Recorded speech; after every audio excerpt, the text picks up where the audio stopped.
അതിരപ്പള്ളി മേഖലയിലേക്കെത്തിയ വിനോദസഞ്ചാരികളുടെ കാറിനു നേരെ കാട്ടാന പാഞ്ഞെടുത്തു. റോഡിന് ഇരുവശവും നിന്നിരുന്ന ആനക്കൂട്ടത്തിൽ നിന്നും റോഡിലേക്കിറങ്ങിയ പിടിയാനയാണ് കാറിനു നേരെ പാഞ്ഞെടുത്തത്. ഇന്നലെ വൈകിട്ട് 5 മണിയോടെയായിരുന്നു സംഭവം. ആന വരുന്നത് കണ്ട് കാർ പിന്നോട്ടെടുത്തതിനാൽ തലനാരിഴയ്ക്കാണ് കാറിലുണ്ടായിരുന്നവർ കാട്ടാന ആക്രമണത്തിൽ നിന്നും രക്ഷപ്പെട്ടത്.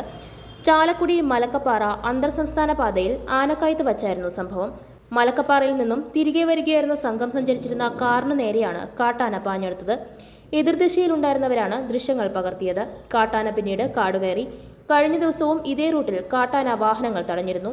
വെച്ചിലപ്പാറ ചിക്ലായി പെട്രോൾ പമ്പിന് സമീപമാണ് കൊമ്പൻ വഴി തടഞ്ഞത്. കാട്ടാന റോഡിൽ നിലയുറപ്പിച്ചതോടെ ഗതാഗതം തടസ്സപ്പെട്ടിരുന്നു.